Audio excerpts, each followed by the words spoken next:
Hey everybody, welcome back to PintheQ podcast. We are in Bucks County, which is in Bensalem Township in Pennsylvania. First PA trip, bro. Oh, there you go. I'm excited. So, awesome house. We have an interesting color. We just had an interesting color yesterday's episode, so got another interesting color. I like the fact that there's so much pride in this house with the logo on the door there. When I got here and started setting up and talking to Dave about the episode, you had two young guys here. Yes. Right, and they were like cleaning like crazy people around cleaning, the house. setting up the gear, having just getting it ready for today. That's awesome. So Chief, I'm here with past Chief Dave Neill. Not only are you a buddy of mine, but you invited me into your home, which I appreciate very much. No problem. Thanks for having me, though. I really appreciate it. Oh, come on, man. I'm excited about this one, man. It's good. I can't wait I'm finally sitting down with you to chat in your hometown. Sure.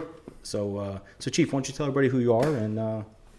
All right, Dave Neill. I'm about 25-year member at Eddington Fire Company. Okay. Here in Bensalem Township. It is in Bucks County, like you said. Through the years, I've climbed up the ranks. Started as lieutenant, all the way up to chief of the organization. Over the years, met some really good people here. Right. They're like family, you know what I mean? Absolutely. And I kind of stepped away for a little while. Because of my young children, okay. And I have two boys, and I got back into it again, and I just want to stay active. I got a young son who wants to be here, and he's always out here going through the trucks. As you seen earlier, he's looking at the tools and equipment and things like that. So that's good. So I'm glad he's getting involved because it makes me want to get involved even more. Right, and then how important is that to you to see your son following your footsteps and walking around with a radio strap on? Oh, he's great. He's high speed, bro. It's great. Yeah, my grandfather did it. My father did it, and I grew up not too far from a different firehouse. My friends and I, we always, we hear the fire truck coming. Let's go down the street and watch it. And right. Actually, and those friends ended up being members of a different fire company. They worked their way up to the top as well. So. Oh, great. So were you chief the same time they were chief? Yeah. So, that's awesome. Yeah. Yeah. So that's really you got to share that with each other, right? Oh yeah, and a lot of the guys that we have 6 companies here in the township. 6. Yeah, 6. Wow. Okay. Yeah. A lot of the guys we knew each other growing up, so right. It was good. So yeah, that's real good. Good working relationship. That's so important, right? I mean, to have that. Yeah. And then because you're 6 companies all in the same township, so obviously everyone's working pretty closely together. Right. How does this company operate? I mean, you actually operate as an engine company? Yeah, it's strictly engine company operations. We do run Interstate 95. Get a lot of accidents out there. Yeah, I bet. We are set up for stabilization. Okay. And also we do have a battery-operated Macho spreader if we need to. Right. But we let the rescue companies deal with the full cuts and stuff like that. Now, I'm not personally familiar with any operations in Pennsylvania, being that this is my first house in PA.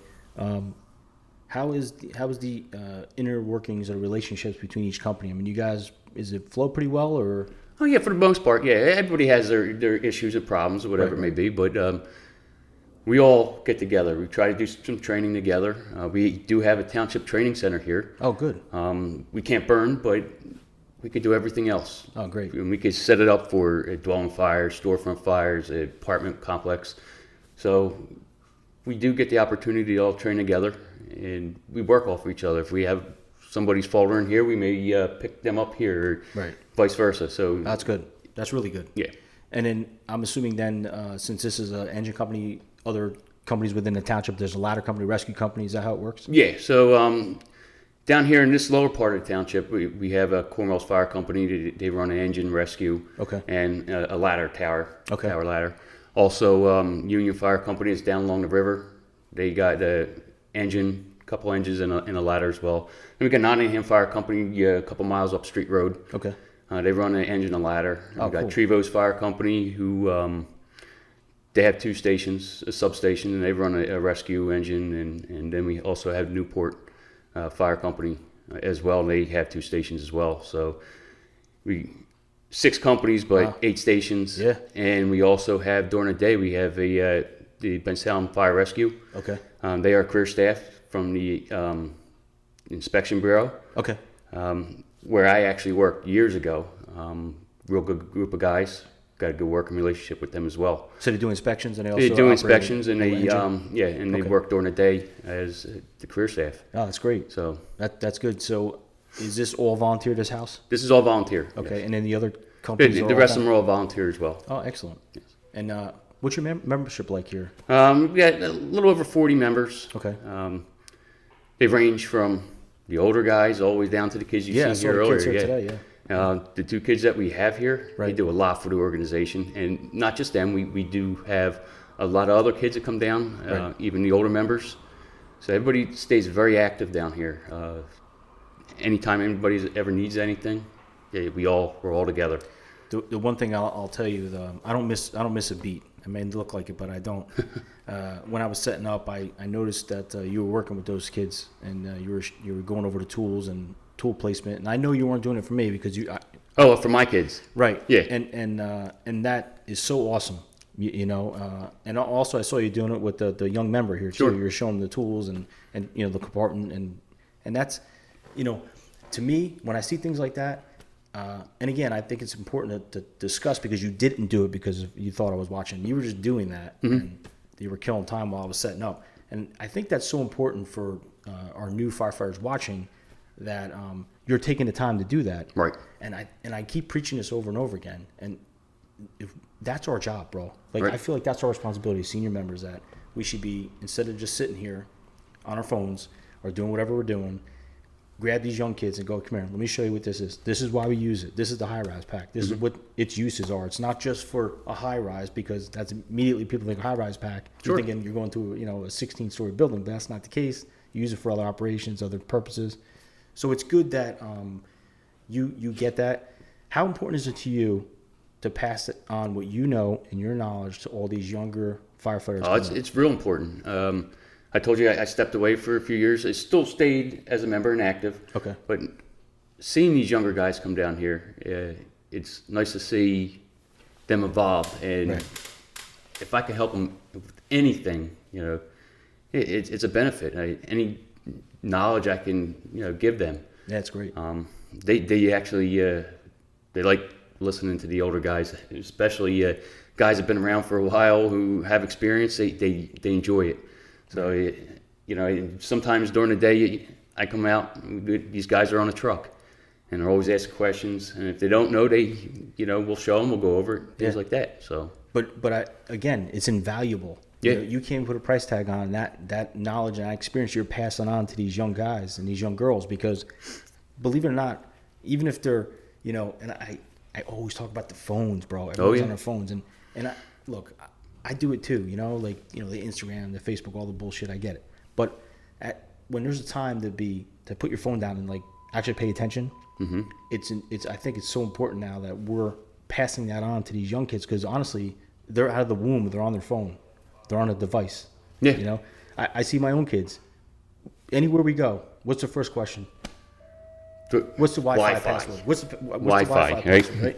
No matter where I go, what's the Wi-Fi password? And I get it. Even the kids going over to somebody's house. So what's the Wi-Fi? Yeah. My kids, the same thing. We never had that when we were younger, right? No, absolutely not. No. We had the the car with the windows up and the cigarette smoking. Right? God knows. Thanks, Ma. Yeah. God knows what we were up for. But the point of that is that you're doing it already, which I saw, which is good. But that was what was done to me when I first came in this organization. Few of us come in, very young guys, right? And there was a lot of older members here. Okay. And everything that... So much different then, right, bro? Well, it was. Oh, yeah, my God. absolutely. But everything I am today is because of them guys. Right. The fire chief that we had here for a long, long time. He was...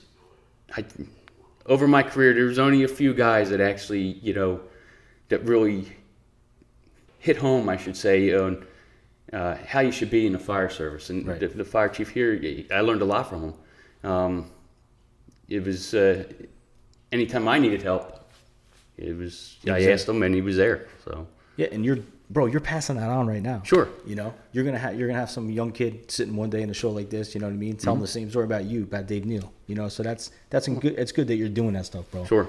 And it's not just here, right? You're also involved in training throughout your career house. Correct. Want to talk to me a little bit about your career? Yeah, house? so I'm a 19-year firefighter for Department of Defense. Okay. Started out Willow Grove Naval Air Station. Was there for a few years, and then I transferred over to Fort Dix. There, I was at Fort Dix for a while, and then we merged under the Air Force Joint Base. Is that where you met Dave Kanko? Yes. I know he's watching right now. Yeah, that's good. So Joint Base is where we've been ever since. We have 6 stations on Joint Base. I got the chance to work on all 6 of them, so it's awesome. Good. So right now I'm in the fire station number 6 as captain there. It's the Wildland station. It's a new station, just opened up back in September. So that's fun. Yeah, good group of guys that are there. Yeah, Nick Servon's there. Yeah, so. Nick. Nick's the man. Yeah. Yeah, he's good people, man. Nick, Dave. I mean, it's good, and the people you work with, it's good because when you're off duty, you're still with these knuckleheads. Yeah, absolutely. but they're 24 hours a day. Yeah. I'm only home 13 days a month, so right. It's another family. Absolutely. I say that every time, and it's so true, man. Yeah. It's sometimes with them even, obviously more than our own families. Yeah. Being at the firehouse and being part of that. Exactly. So, do you bring any of that experience here to your volunteer department? Yeah. When we try to do something new there, I try to bring it here. Guys like to listen. I'm the type of person. Yeah, I'm a career guy and also a volunteer. Some people may feel different about career guys in a volunteer house. You're always gonna have that. Yeah, you're always gonna have it, but it's I come down here, you stay humble, right? Right. And you try to teach the guys anything new I learn. I try to bring back here, and if I find something here, I could maybe bring it there. Right. So. Yeah, and actually, the captain from Passaic, Captain Friedman, said the same thing. Like, there was things that they did in his career house that they brought back to the volunteer house, and then vice versa. Right. So it's a good mix, I think. You're able to get. Sure, and you get a lot of your experience through the volunteer side. It's a busy base. It's one of the biggest bases in the country. Yeah, and we do see stuff, but. Because you go outside the base also. You're not just... Correct. We do mutual aid outside, yeah. Because there's probably people viewers that are watching that don't maybe just think you're on the base, but that's not always the case, right? No, we run into Bensalem County, Ocean County, different places throughout. So we stay busy. Right. And then you guys operate as a RIT team for any of these towns either, or no? When we go off base, they'll utilize us as RIT. Okay. That's one of the biggest things we've done. Even back in the Fort Dix days, that's what we were set up for. When we went off base. Depends when we got there, though. Sometimes we got to go. Yeah, sometimes you got to look at the big picture, right? Yeah. So. And then you also have a pretty decent rescue also, right, at the base. Yeah, we had 2 rescue companies. One's at Station 4. Okay. And the other one's at Station 5 on the Lakehurst side. So. That's good. Yeah. So they're always ready to go. Good guys that run them trucks as well. It was nice that you got to go to every station, so you got perspective from everywhere. Sure, yeah, I got to see it all from the rescue side to the crash side because we got the 2 airfields at McGuire and Lakehurst. Right. And the Wildland, which that's something I never thought I'd really be into. And being at Fort Dix and Joint Base and all, and we had the ranges. We're seeing fire out there. It's exciting. And you get some serious fires out there. Oh yeah, absolutely. And one of the things that now I'm starting to get into is with training. I just co-instructed a class with a few guys, Sean Viscardi and Nick Servon, another captain, Wayne Morton. Sean's a great guy. And, absolutely. Yeah, he's a great guy. And we co-instructed a S-130-190 class. Oh, cool. And it went phenomenal. I can't wait to do it again. And that's not something you did here. No. Right? So no. So that's a totally different type of firefighting for you. Correct. Well, we did have a brush truck here years ago. But as you can see, this area here in Bensalem Township is built up. It would be very little area we could have a brush fire like that occur. So. Right. Yeah, I remember I was talking to a firefighter from South Plainfield, and they're like, "Man, we call it field fires." Field fires, yeah.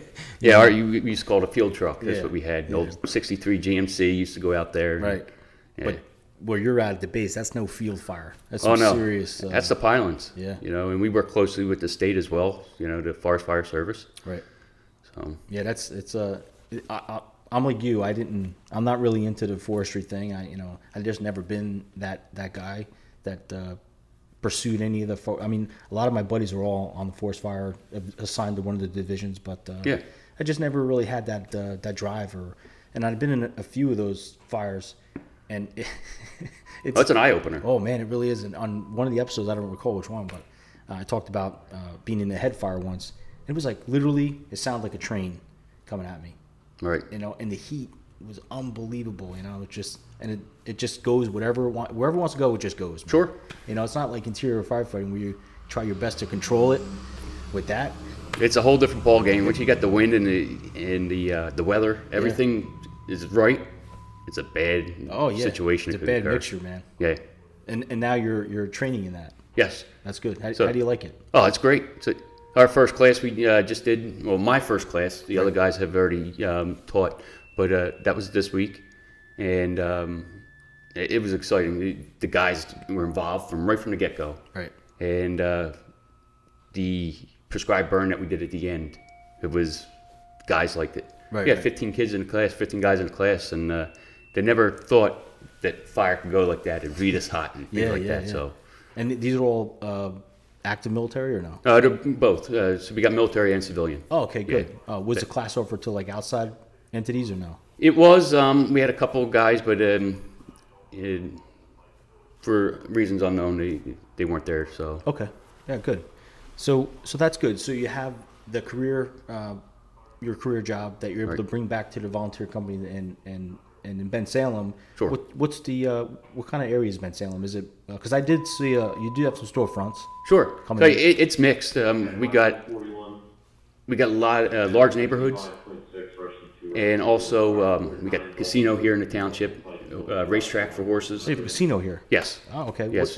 Right up the road, about 3 miles right up the road. What's the name of it? It's Park Casino. Park Casino. Okay. Yeah. And so we got that, and we got a lot of schools. Is that the casino itself brings its own set of challenges? Oh, sure. Absolutely. Our township ambulance, they're running there constantly during the day. Is that volunteer? No, that's career. Oh, it'd have to be, man. Yeah, they had to put multiple trucks up. Not just that, though. You can see the change. And that's where I actually started as a volunteer in the township at the rescue squad. Okay. So, and it's... Me too. That's where I started, too. And it's a different way of looking at the job, I guess you could say. But I seen just by when I was there years ago and to where they're at now, they've come a long way. They not only are they doing patient care, but they're doing technical rescue and stuff like that. Really? So where they are at today, it's just amazing, and we work closely with them as well. So, and they're in the township here. They're in the township. So yes. what is it? Bensalem EMS. It's Bensalem Rescue Squad. We have the station in township, and also they run out of one of the fire companies. How busy are they? You have no idea. They're constantly running. Yeah, it's not. I mean, EMS today. I give those guys and girls so much credit, man. Sure. It's so much, man. No, we talked about it before. Yes, we did. Yes, we did. You know, and look, I respect it. I do. I just, for me personally, I'm just, that part of me has passed. You know. Right. You know, when you're dealing with sick people. Right. It's so rewarding, right? When you're dealing with sick people and you know you feel like you're making a difference, you're doing the right thing. It's the jobs in between, you know, like when you're pulling up in front of an address and they got a suitcase. You know what I mean? It irks me, bro. We all been there, right? Oh, absolutely. We all been there. They got a suitcase, like, oh, you know, you need an Uber, right? That's what you need. Yeah. You don't need EMS, you need Uber. So that part is a little frustrating for me, But you know, I look at it this way too. I never forgot where I came from for that aspect, because not only are you doing patient care, you're running these car accidents out here. Like I said, 95 is coming through our township. We got the turnpike. Been out there working with the fire companies back then. Right. So it kind of like really turned me on to getting involved. So when did you join here? It was in the early 90s, 94. As a junior or as a full fret? I was 18, yeah. Okay. So I came in, yeah. And what was it like when you joined at 18? It was different. It was different. Yeah. Did you see? Are you starting to see? I mean, some of the change in the respect level from when we started to the way it is now. Oh yeah. Right. Yes. Would you agree that it's not like it used to be? It's not like it used to be. Right. You know, we talked about one of my former chiefs here, and I wouldn't say he was ruling with the iron fist, but everybody respected him. Right. All right. And was he fair? He was fair. So absolutely. Right. And that's you may not like what he said or the way he did things sometimes. Right. But you respected him, right? So, and it wasn't like it wasn't like people you're like suspended. Okay, whatever. Yeah.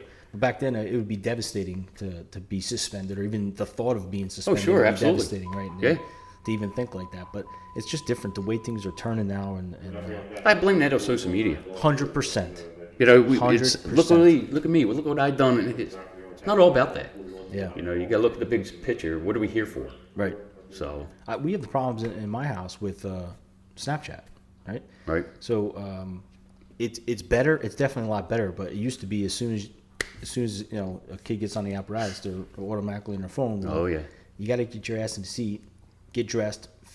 Figure out what we're going to do, and you should already thinking about the job before we even get there. We should be already thinking about what we need to do. Yep. Someone getting off the truck without a set of irons, without tools, without anything, just stepping off the truck onto the fire ground. Like, what are you doing? Time out. You got to go back. Go get a set of irons. Sure, and that's one of the things that when I was chief here, that was the first thing I said. Better have all your gear when you get off the truck, and that's including air packs. Right. A lot of the older guys back in the day, they never wore the air packs, so Yeah.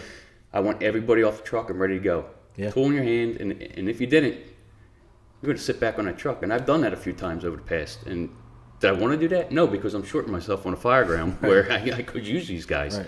But unfortunately, they got to learn somewhere. And you're seeing the trend is certainly changing now, especially with facial hair and stricter regulations, Yep. and it's not like it used to be. And unfortunately now, back in the day, you could make maybe a mistake or forget something on a fire ground and it goes unnoticed. But when we get back to the fire, it's like, hey guys, just so you know, I saw this. Right. We can't do this again. But unfortunately today, right?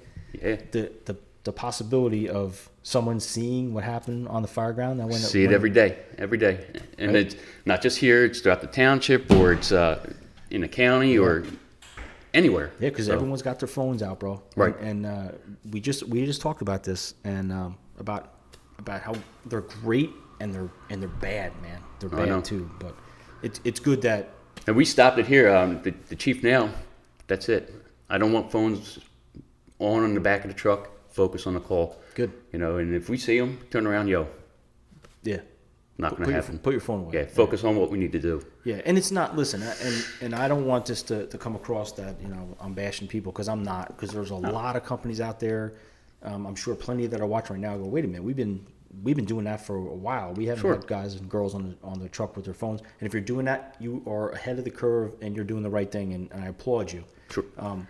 But I even have to sometimes police myself because, I'll have my phone on the truck with me, mm-hmm. and I'll pick it up and I'll look at it. I'm like, oh my God, what am I doing? Like, I put it away. Yeah. I mean, listen, if you're on your way, if you're done with the call and you're on your way back to the firehouse, and you got a long ride or whatever, and you want to look at your phone to return someone's call or text, whatever. It's a different story, yeah. Right. I'm on my guy's head in the game when we're supposed to go to work. But when we're going to a job and stuff, that's certainly not the time. And I said one other time, and I'll say it again. It's a tough balance, because part of it, you want them to be engaged and be happy and have pride in what they're doing, and they want to show it off that they're excited about being in the fire department and being part of this, the brotherhood and situation. Sure. But at the same time, like I said, it's a fine balance, right? You've got to have that happy medium. Right. So if you guys are not going to like every decision you have. Absolutely. And you got to stick by it. So you were chief last year? 2 years ago. 2 years ago. And then tell me one of the frustrating parts for you being chief, and not just here, but just being a chief. What are some of the frustrating parts that you had? Biggest thing? Yeah. Manpower. Okay. Manpower is huge. I think we all go through it, a lot of volunteer organizations where, okay, you're doing good, you got all these guys, and then you got now this kid goes away to school or this one moves away, and right. worrying about the trucks getting out the door. We all run into that issue. How stressful is that? Oh, it's stressful, especially when I was at work and, we're not getting out the door on a call, and it happens. Yeah. It happens all over the place. Right. And it doesn't matter how good you are. That's going to happen. Yeah. Don't let anybody fool you. It does happen across the board. Right. Do you want to see it? Absolutely not. But I can remember days, being at work and, oh, this is bad. I got to get a truck out the door at least. Right. And you're like just praying that, what do you have, like active 911 or I'm responding or anything of those? Yeah, we use the active 911. Yeah. So, and you're like looking at it like, oh man. And we actually just started that. So a few years ago, it was right after I was chief. And it's a great works idea. out. Yeah. It's wonderful, man. I wish I had it years ago. Yeah, right. So all we had is the pagers to deal with, and you never knew if somebody was going to be here. I remember calling people, you on your way down? This was sitting here on that phone in there, and Yeah, now all right, we got something right there on that screen. You can look up and see exactly who's coming, which is nice. Yeah. So for you, it was manpower. Manpower, yeah. It was the stress of that truck not getting out the door. It really was. And people don't realize when you're in that position as chief, it's other people are like, oh man, I couldn't make it. I was at work. But for you, you're the chief. Like, wait a minute, this is a problem. I need to worry about this. And there was a huge issue. On the flip side of that, though, I had real good chiefs underneath me. My deputy chief, assistant battalion, right, and my junior officers, where I knew if I wasn't there, stuff was going to get done. So and I felt confident of all of them. How important was communication for you between all your line? Oh, we always talked. One of the biggest things, we all have our meetings. I'm not a meeting person. Okay.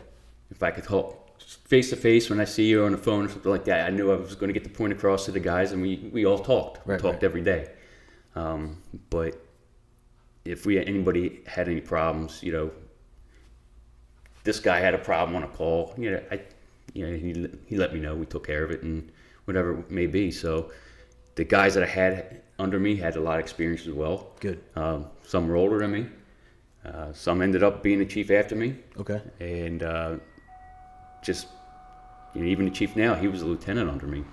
So it's cool to you see him as lieutenant under you. Now he's chief. Yeah. And when I actually had an opportunity to talk to him online, and he was pretty excited about us coming here and doing this. And he said to me, "Man, you picked a good cat to talk to," that's good. Man. Oh, absolutely. Like I said, he is my close friend, best friend of mine. He was the best man at my wedding. Wow. So he's the best man at your wedding. That goes I got to. I support him 100%. Whatever he does, you got to. You always got to have each other's back. Who is he, bro? Put him out there. Yeah, Joe Malmrose. He's been around just almost the same amount of time I started a month before me. So he's the top dog now. Yeah, he's the top dog now. That's good. Yeah, in the line that he has, real good guys. Right. Now I'm back on the line too. So his chiefs that he has. You're on line doing what? Training, lieutenant training. Oh, lieutenant training. So, that's great. That makes sense. So that's your thing. It's good because we got some younger guys that are starting to one of the other lieutenants. He's working hard. He works with training with me. He works hard to get these guys motivated and stuff like that. So I give him a lot of credit. Plus the chiefs that are on the line with Joe. Right. They all have experience. They have a lot of experience, and I know he's going to feel the same way I did. Like he can rely on them no matter what when he's at work. Right. It's important. It's so important, sure. Man. It's so important, and it's good that you were in a leadership position and you're back on the line, that you can help these younger firefighters and mentor them and get them where they need to be. Sure. Which I already saw this morning. It's. I didn't want to have to give it up. I really enjoyed doing it, but if I couldn't give 100% here and at home, right. I was burning the candle at both ends. Oh yeah, really. We all know that if ends. I'm not giving 100% to my family, I'm failing, right? So my wife, she works. Been married for almost 15 years. She works as a nurse. Okay. And she puts in a lot of hours. Both kids go to school. We got homework at night. We got sports. We get so we run in all this stuff. Or you're in the hospital. Yeah. Well, thankfully we didn't have that again today, right? So. Was it twice in a week? Twice in 2 weeks, yeah. Both of them with their stitches over their eyes. Both the sons have stitches, in twice in 2 weeks, right? Yeah. So one fell at Burger King, the other one got hit in the face by the other one with a golf club. So. Boys, right? Yeah. So 10 and 7. See, yours beat each other at golf clubs. Mine just fight 24/7. So. But it's two girls. That's good though. That's what keeps you busy, obviously. Oh, absolutely. And yeah, I want to give them 100%. Right. Maybe, I'm not saying never, but maybe one day I'll get back in that position. Yeah, we'll see. I mean, like I said, I don't know about my youngest. Right. But I know my oldest is really involved in this. You don't have to tell me that. Yeah, he carries his own pager. He's always listening. He puts his shoes by the door to make sure. Yeah. That's awesome, man. Daddy, I put your shoes by the door too, so we can all go out together. Dude. How important is that to you? Oh, it's great. You know what I mean? It's great. That's huge. That's huge, bro. Yeah, and he's been in here since day one when I was chief. He was born when I was chief, and in the office, just like my wife told you, in the car carrier, and in the playpen, and locking himself in my office. He did that a few times. Yeah, we had to take the door apart one time. But he enjoyed it. Yeah, he enjoys it being down here. So I love that part of of what we have, right? The fire service and the traditions we have and our family's upbringing, and like him today here. He's 10 years old. Radio strap, radio. He's ready to go. Oh yeah, he was definitely ready to go. If he could, he'd be out the door on the apparatus piece.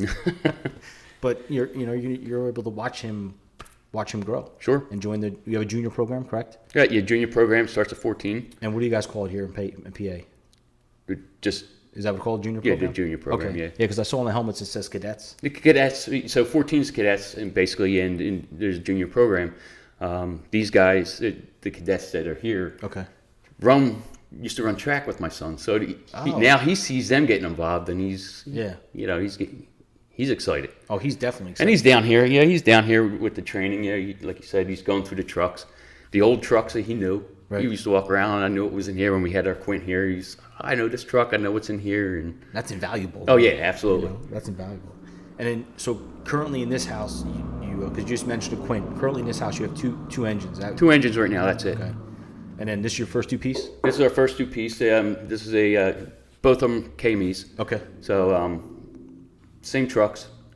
So this is our first out piece. We recently had a TAC unit that we just sold. Okay. That was we had it for only 2 years. Just something the fire company didn't work for us. Okay. Over the 2 years, it was probably went on the road half a dozen times, maybe a little bit more. Yeah, so you obviously have a progressive company that you realize that if you don't need something, don't waste it. Let's get rid of it. Sure, and we had a Quint here, a 75-foot straight stick, and for years it was our first out piece, but it was beat up, wear and tear. You know what I mean? And it was time to move on from that.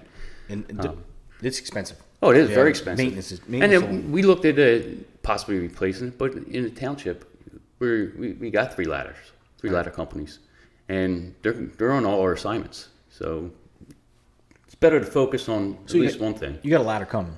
Oh yeah, absolutely. And that back to what you said earlier, that you operate as an engine company. Sure. And my buddy Chris Hansen, I'm sure he's going to be watching this episode. Chris, buddy, just so you know, there's a spinner on the front of this engine over here. Just so you know. Yeah, I had a fight to get them. I really wanted them. On the old trucks, we had them. So this truck was under me when I was chief, and this truck was under one of the other chiefs, and we went round and round about it. He didn't like them. I liked them.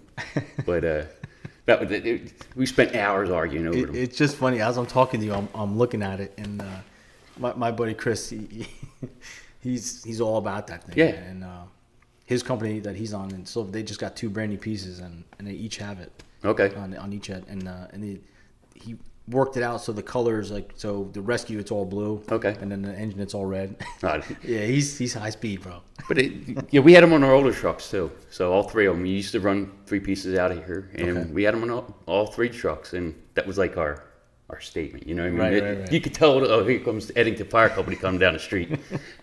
That's cool. But you gotta have something. Listen, you gotta have pride in your house. And sure. It's obvious here, And then you putting it on that truck, it's exactly what I'm talking about. It's cool stuff, man. Yeah. And you're chief, so you get to make those decisions. Yeah. So you might have to become chief again just to get it back. Maybe we'll see. We'll see how things go. A lot of guys like that here. So. Yeah, it's cool. Yeah. Just put your head in front of it and it'll be fine. So you also told me about training. Obviously, training is very important. When I spoke to you about this episode, you told me how important training is and to you, and that you said that one of your advantages is that you get to go around and teach everywhere. So tell me about that. So one of the things that working for DoD, I got involved with the Air Force teaching RIT. Went to the trainer course out in Fairchild Air Force Base in Washington State. Okay. Yeah. What's to do in Washington State? What's that? What's to do in Washington State? Well, you got a lot of, a lot of bars, I guess. I don't know. But I tell you what, it was again, I use humbling experience. Having the experience I have in going there, that class, I was one of the oldest guys in the class. Really? Okay, at 38 at the time. I'd done RIT before. Right. Yeah, okay. It was an eye-opener to me, big time. And I had to change my ways of thinking. Here's different tactics they were teaching us for rapid intervention, firefighter survival. Right. And we went through, it was 2 weeks every day, 8-10 hours out, getting beat up. Oh yeah. And we learned a lot of things, met a lot of good guys. So just the networking was great. I have a friend in Florida, a friend in California, and met people from all over the place. That's great. So and took that back to the base. I also co-instructed a class up in Niagara Falls at the National Guard base with one of our other guys. He's another captain that works with us, Nick Fufus. So Okay. yeah, we come a long way from that. And then we actually held a class last December for Joint Base. Okay. A lot of great feedback with that. Since then, there was another class, and we weren't able to get the time to go, but we want to keep it up. Both of us were very passionate about it. We learned a lot. So hopefully we get the chance to go somewhere else again. Hopefully we get the chance to do it again in our department. A lot of different things going on. We have a new chief in our department, and we're progressing. Good. So we're doing multiple Excuse me. EMT classes. We just told the wildland class. So eventually, we want to get that training back as well. It's very beneficial to the guys. We've got a lot of younger guys coming up there too, and in Joint Base. So a lot of these guys could, benefit from it. When you took that class, you said it was very humbling for you. Oh yeah. Did you walk away from that with a completely different perspective? Oh yeah, absolutely. One, I thought I was in shape. Fortunately, I didn't start working out till I was 35, and I hurt my back in training exercise, and I couldn't even lift my son out of his crib, and something's got to change, right? So 35, I really started focusing on working out, but I don't want to be Rocky. I just want to feel good. Right. So, and I hit that class, and it was like, oh wow, I got to step up my game. Step up my game with some of the training I learned. And then step up my game of physical fitness as well. And very important right now. Oh yeah, absolutely. Never even talked about back in the day. Never. No, absolutely not. Yeah. But when we went up and taught that class, and we co-instructed with a bunch of other instructors that went through the initial trainer course with us. Did everybody have the same perspective? Oh yeah, absolutely, absolutely. So once we were up there, I felt a lot different. I know I was more into instructing at that point, but I still got involved in everything, and I felt a lot different. Right. So it's really important to take care of yourself, And it's important too to broaden your horizons. Wouldn't you agree? Absolutely. Get out there, go to different places. FDIC. There's all these different. But look at the RIT. Some people may or may not agree with it. I've heard people, oh, we don't need RIT. If something happens, we'll send our guys in to get you. It's not the way it works. No. It's not the way it works at all. And not only that, but Jesus, the liability now. Sure. It's totally different than what it used to be. Sure, and I change it. Want to have a RIT team on all our assignments too, and it's important to have them. Now, do you operate as a RIT here? No, we do not. That's interesting, considering that you're an instructor. Yeah, maybe one day, but once I think we need to focus on our daily operations first. Right. But like I said, the guys are always trained down here doing engine company operations. So I know there's talk we want to put a couple more rescue tools on the truck, but maybe eventually. Right. So. Well, when you have the relationship you have with the other companies in your township, and everyone's meshing and everyone's working well together, and everybody's, maybe there's not a need to be so self-sufficient at that point if everyone is able to work together. Right. If you got to rescue a minute away, 2 minutes away, then I guess it all depends on your needs. Sure. In your district, right? Yeah, and I hear it all the time. We should have a truck for our district, and I agree to an extent. But we got to look at the big picture. Who's coming? How many pieces of apparatus are coming? We get a lot of pieces of apparatus on the road for a basic apartment fire. Okay. We got resources coming from all over the place. That's good. That's good that you have that. It's really good that you have that, because you look at some other towns that are in rural areas that you're on your own.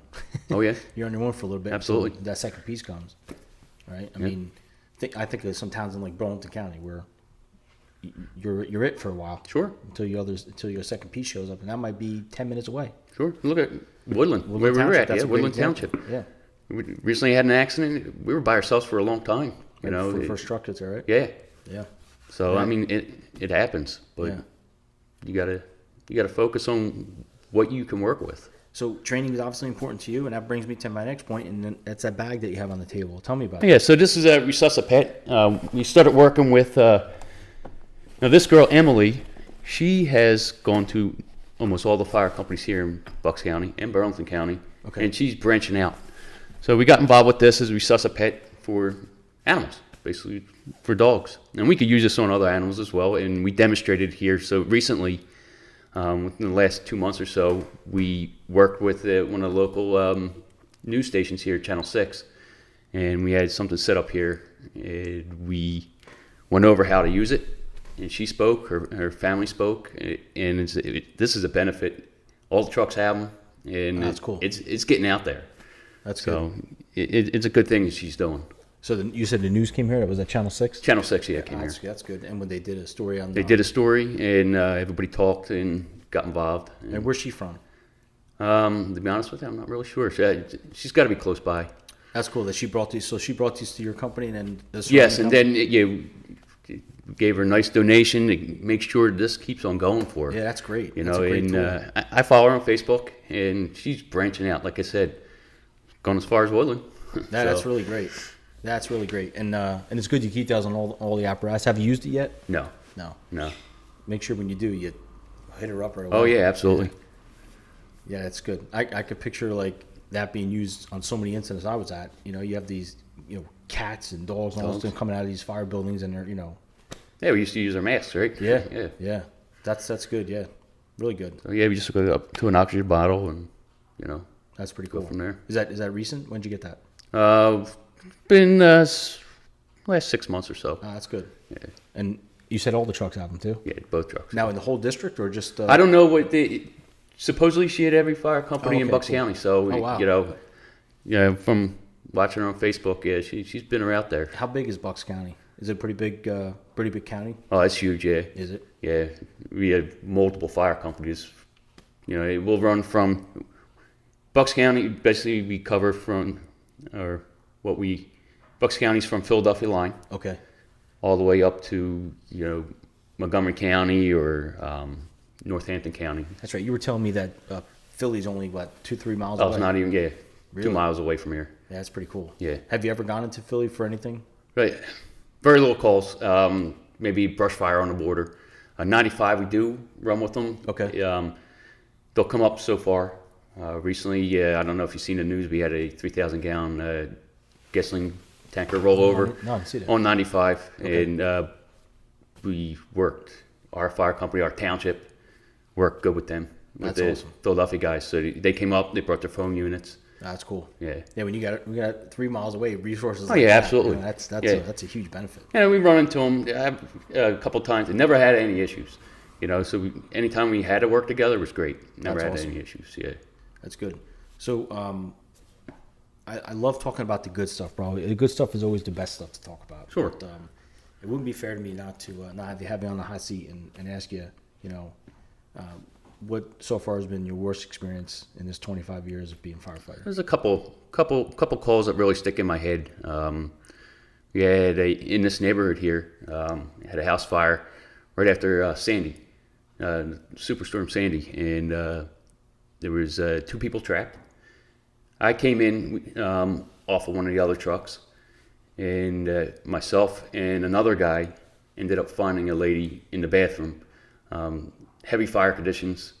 One lady was pulled prior to me getting there by one of the career guys who used to work here in the township. And me and a former guy from here, we actually pulled her out. We knew going in, they were in there. Okay. And where do you check? Right. You look at different things. All that training, the right? bathrooms, and that's where she was at. It's the bathroom.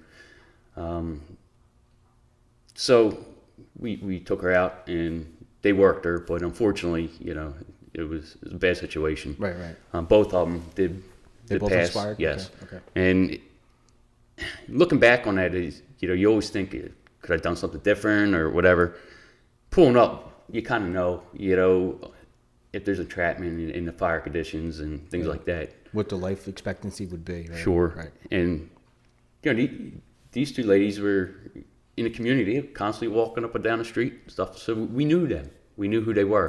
So by knowing them, it kind of like it hit you a little bit. Right. I had a fire a couple 4th of Julys ago. It was right after 4th of July.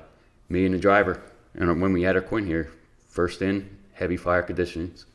Young girl goes back in for a dog. Ugh.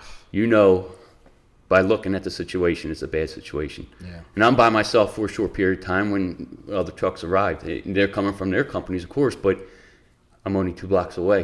So I'm by myself for a short period of time. You think, can you make a push? Can you try something different? You got to look at the big picture. You know what I mean? I'm aggressive. I like to get in. I like to fight fire, but you got to know when it's not the best scenario. You know what I mean? The question right there is, are you putting yourself as a second victim now? Sure. Right. I mean, it's a very difficult decision. And once we got other companies there and established, we try to push off ladders from one of the sides of the dwelling. But even then, you got to think in the back of your head, this is a bad situation, right? Yeah. So it's a shame. A young girl. Go back, and we always tell people, don't go back. Don't go back in. But people with their animals. I mean, that's a family. Member. It's family. Yeah, we talked about this before. Yes, they're family. Yep, they're family. So you can see the rationale. Yeah. And you can see them thinking not about themselves, but thinking about their pet who they love, and they want to go in and get that. But we do preach all the time, man. Don't go back. Don't go back. Well, not just that. It makes it even worse. You got other family members on the front lawn. Right. And it's got to try something, do something, what I mean? Right. It's a difficult situation. It is. Another one that sticks in my head, we had a really bad wreck on 95. 2 cars rolled over, 3 ejections. Oof. One in the vehicle, multiple kids. Worst, man, right? The kids range from, young, baby in a car seat to, 10, 12 years old. And their injuries are minor to critical.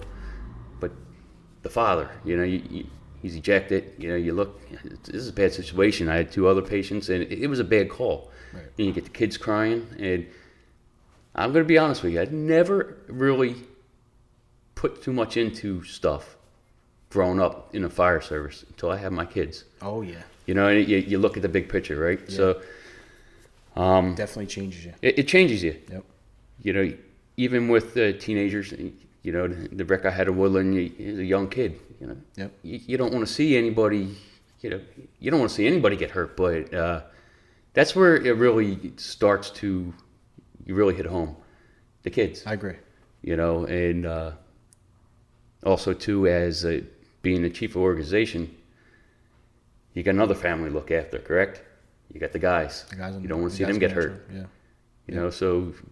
We go in, situations are bad. There's been times that, I'm sitting down, instant commander of a call, and I don't like the situation at all. I don't like the way it's going. And, I don't want to lose my guys. So you pull the hook, and you might get yelled at by other companies. You might go, why'd you do that, or this and that. But I got to look at the big picture.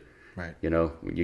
When the situation is, the worst imaginable, it's time to. Bro, you hit the nail on the head just there, because that's a tough one, right? Because guys want to be aggressive. You said it yourself. I'm aggressive. I want to get in there and go to work, make a push. We all do. I mean, well, the people I surround myself with are certainly in the same. We have the same core values, right? Right.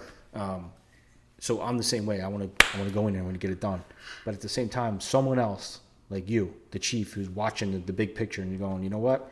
I don't like these conditions. Sure. Things are going south on me. Do I take the risk and pushing for property? Right? If there's no person in there and we're pushing just to save property, and then now you're thinking in the back of your mind, one of my guys or girls going to get hurt? Sure. And that's a tough decision to pull that hook. Absolutely. It is a tough decision. Hey, you listen to the guys, you talk to the guys inside, and a couple of these calls, and I pull the hook a few times, and guys probably like, oh, sometimes he there he goes, he pulled it again. But you know what?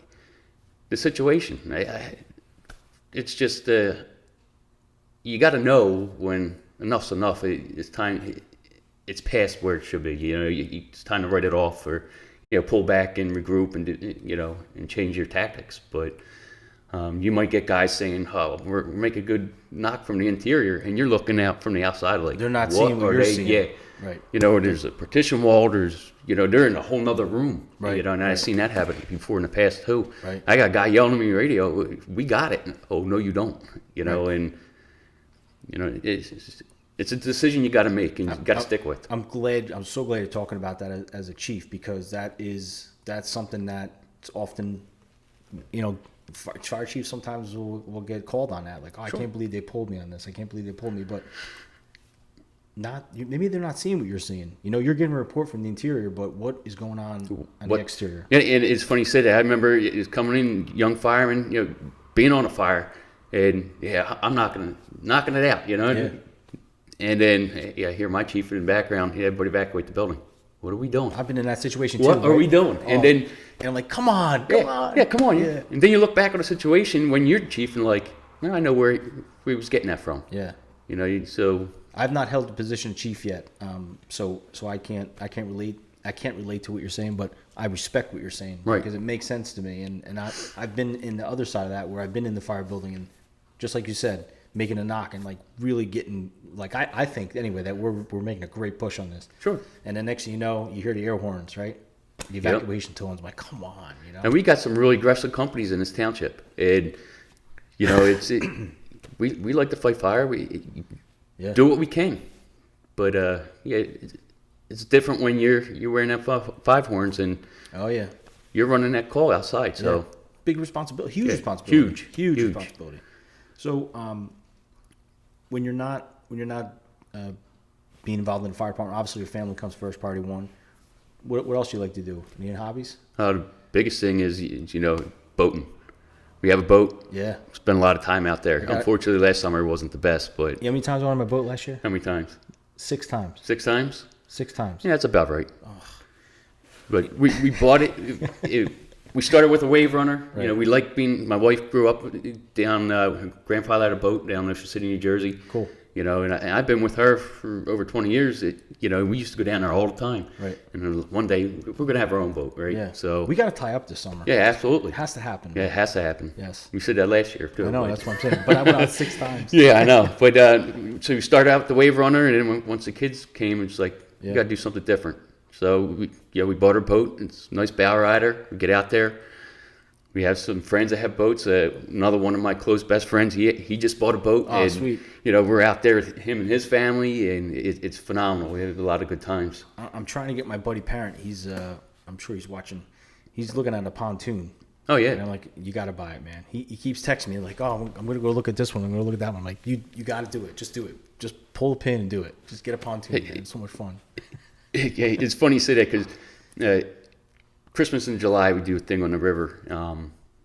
It's down in Bordentown, up in Bordentown, I should say, and we all get together. So guys from my fire department who have boats, Trenton City, we close group of guys, cool. And it's phenomenal. One guy has a pontoon boat, and we go out there. Everyone ends up on his, right? Yeah, we all tie our boats up together. Tide goes out. Next thing you know, our boats are out of the water and stuff. It's great time. You're out there all day long. Kids love it because they're playing in the sand. Yeah. So. We're taking a boat all over the place down towards your neck of the woods, and you know. The reason I mention that is because there has to be something outside of the fire service, right? Oh yeah, there has to be, and this is something I talk about all the time. I love the fire department, just like you do, right? Mm-hmm. Most people that are in this really love it. They love it. It's just not something we do. You have so much love for what you're doing, but there has to be an outlet. There has to be a way away. Sure. And for me. But you too. The boating thing is good. It's a release. It's an outlet. Yeah, my kids and I, watching baseball on TV. Right. Big baseball fans. Took a couple of different stadiums this year, last summer. So, that's another way, an outlet. You got to have that outlet. With me, like I said, I'm only home 13 days a month, and I'm trying to give what I can here right now, and be a family guy as well. Great. You know what I mean? And my wife's busy at work, and. We try our best, and we think we're doing a good job. You always second guess everything, but based on what I see from the outside appearance, it certainly looks good. Yeah. So, best experience in the fire service? Best experience? Best. When I first took over here as chief, there's a lot of older members. Okay. All right, and like I said, we go back to, we had a chief who was here for a long time, 28 years plus. We had a couple guys in between. Both of them did phenomenal jobs. They're here a short period of time. So when I got in, I was young, and I don't want to be. When I was young, coming in, it was mainly how are they going to perceive me? These guys have been here 25, 30 years. Right. And this guy comes in now, he's the fire chief. Not easy. Worked his way all the way up the ranks, you know. Right. And I'm not here to impress anybody. I got a job to do.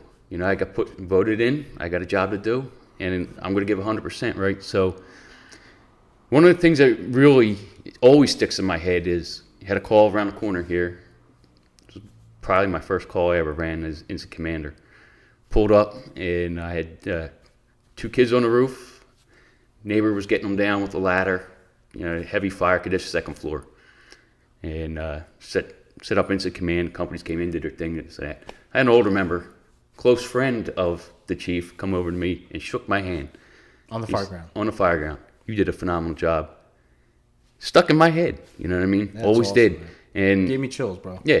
So, like I said, I wasn't here to impress anybody, but for these older guys, and he wasn't just the only one after that. There was a lot of guys, you know, and it meant a lot. It really did. So when I earned a lot of respect. That's huge. You bro. know, so priceless. And I never forgot it. Good. You know, and this guy he just came back. He's still a member now, and you remember little things like that. It's not about I drive around the chief's truck. It's not about I had the 5 horns. It's you got a job to do. So and after that, earn the respect of your guys is huge. Sure. Especially when here I am. I'm a younger guy, and I got these older guys here, and it was good. It was a good experience, and I'll never forget that. So you build from that, and even the working relationships on the calls, they never second guess you. Then they're working with you. We say in the fire service all the time. I love the word buy-in. That's the buy-in, right? So they're like, okay, now he's our leader. Now he's our chief. Right. You could be voted in, which is a great point you just made. You could be voted in. You could be the most popular guy in the house. That's great. What's that going to get you, though, if you can't do the job, right? And if the guys don't respect you in the house. Right. If you're not respected. It makes for a tough situation. It really does. Yeah. So you're almost set up to fail. And we've seen that happen before, not in this organization, but I've seen it happen before. Right. But I tell you, it's even now, you're out there, and I don't ask for it. I got older guys throughout the township who still call me chief. It's well, you're always gonna be chief. Bro. I understand that, but you're always gonna be chief. Yeah, but it's still a good feeling, Absolutely. and like I said, I'll never say never, but maybe one day to get back into it again. I don't know, but I like where I'm at right now. Well, listen, bro. Before I let you off that hot seat, last question, right? What would you like to see? What's the future for Dave Neill? For me, me personally, I look at my career. I'd like to move up eventually at work. Get the opportunity to work with the newer chief that has come in, and one day I'm sure it'll be there. Just keep on pushing, and never forget where I come from, and always constantly train. That's so important. That's so where we come from. Huge. So in the fire service, that's what eventually. Here, just keep on doing what I'm doing. To help out the younger members, and eventually I'm my son and stuff like that. But I got to look at my career too as well. And eventually I like to step up and go further and be that leader, which I know I could be. But even at work, there's a lot of good guys. A lot of good guys that that are all going for the same position eventually. So you just got to stay focused and positive, and even if you don't, you still come to work and you give 100%. You have a mentor. You have someone that helps you along. I want to say mentor-wise, I try to take something from everybody. But I go back to the chief I had here and my first chief at Fort Dix. Who's that? Jeff Salagi. He's retired now. Learned a lot from him. He's another guy. He liked to have fun. Big Flyers fan, avid Flyers fan. And but when it was time to go to work, you better go to work. You better know your job. And, you know, I try to take things from him and the chief from here. And that's how I try to progress in my career. It's awesome. So I can't thank them guys enough for what I've learned from them. Right. You know, it's a good situation when you can take from multiple people. Absolutely. So. And you're doing the same thing right now. You're passing on your knowledge to other people. Sure. And believe me, you're making an impact. Sure. I hope I am. You know how I know that? Because when I announced that you're going to be on the show, I can't tell you how many people were sending me text messages. Oh, my God, I can't wait for this one. I can't wait for this one. Messages from people I don't even know.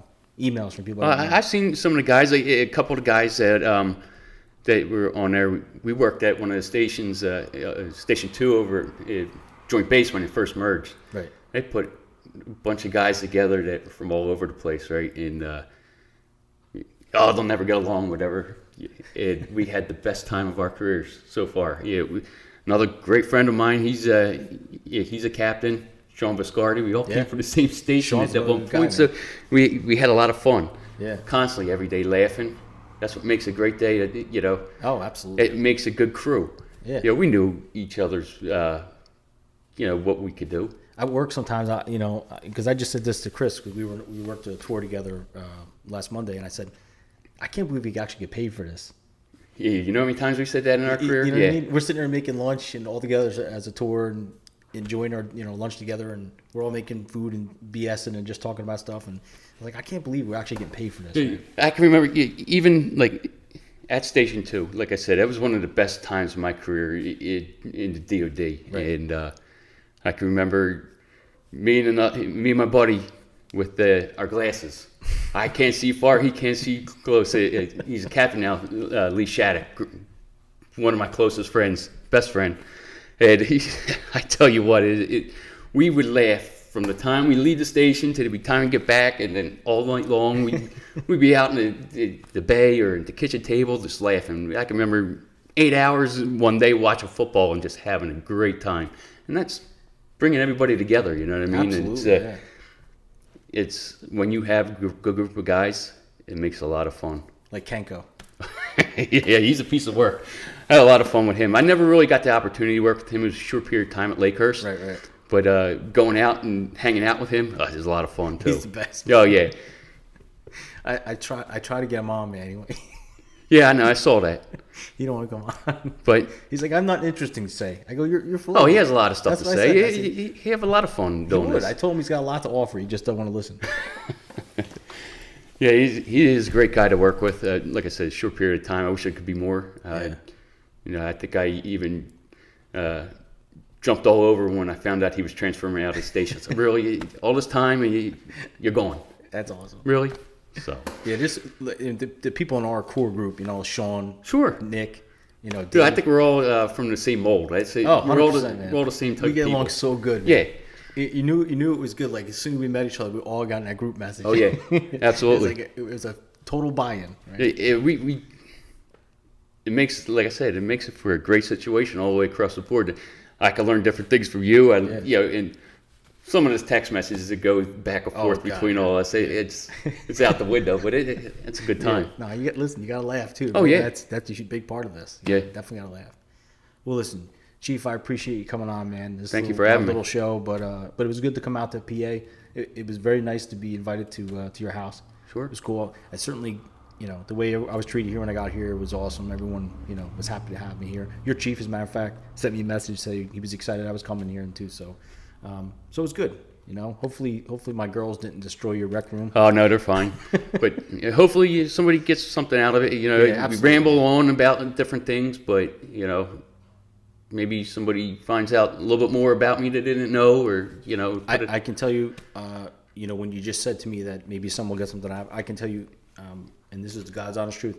Every episode I've had, every guest has called me back and said that not only did they personally get something out of it, and we were able to talk about some things they hadn't talked about in the past. Sure. But other people have said to me, and I'm not going to mention who they are, but other people have said to me, I didn't really like that guy until your show. Right. And I got to hear who he's about. Sure. And now that I know who he's about, after listening to him, it changed my perspective. Absolutely. So to me, that's huge. That's a big Sure. deal for me. And that's what this show is all about. It's about meeting people and hearing their stories and hopefully someone's getting something from it. Something, yeah. You know, and they've been so rewarding. You know, like the Captain Beatty, right? Right. St. Baldrick's. Sure. I mean, there's so many powerful episodes like that that I've had such a great opportunity, and just one more opportunity of mine to be able to go somewhere new and find out how you operate. So I appreciate it. All right.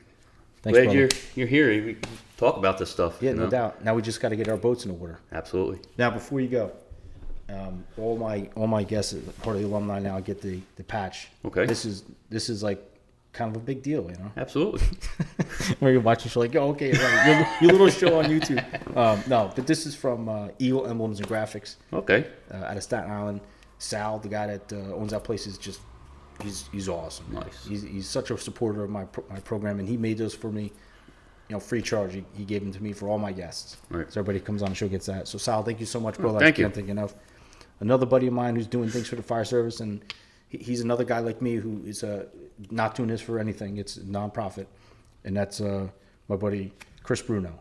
Okay. Chris owns a company called Fire and Iron Fitness. So I got some decals from him to give to you. Awesome. So you can check him out on Instagram. He's got a page on there. He's doing a lot of cool things. I just actually did an episode with him. I looked them up. Yeah, good. Very good. Yeah, he's good. He lost a lot of weight, and he motivates a lot of people. So I wanted to give you those too, because everyone loves stickers, right?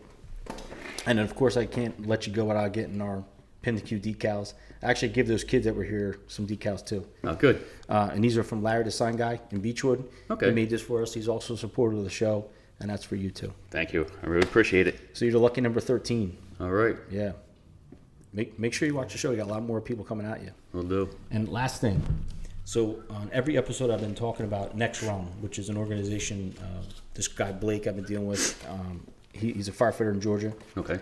But great organization. If you could you keep this here at the house for you? Will do. And this is it's a firefighter networking for suicide prevention, PTSD, and also for a campaign to learn more about the signs and what we can partner with families and stuff that God forbid it does happen, that they partner with the families and kind of help them along and that type of thing financially and everything else. So that's that. And then if you wouldn't mind, your career house as well. So Very well. Just post those for me. All right. All right, brother. Thanks again, All right. man. Thank you for having me. Yeah, man. You're like a celebrity now.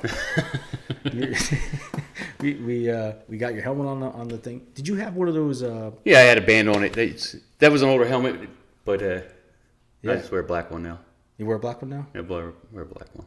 Why didn't you put that one on the table? Because I'm a former chief, yes. I'm here as a former chief, right? I'm just kidding. All right, here we are. This is episode 12, which we just did. This is episode 13, lucky number 13. So I was excited to do this one. We were out in PA, which is cool. Eddington, which is in Bucks County. Bensalem Township. Nailed it. Episode 14 is coming out. You're going to like what you see there, so make sure you stay tuned with that. And, I have to do one shout-out, though. I don't want to forget my buddies at Axe Head Threads. Check out this cool hat, right? Absolutely. It's nice. Yep. Thanks, buddy. I appreciate Axe Head Threads. Check them out on Instagram. Be sure to check us out on Instagram also, which PintheQ. And our website was just updated, so check that out too. And that's www.pintheq.com. All right. Look for 14 is coming out. All right. Take care. Be safe. Take care. And God bless.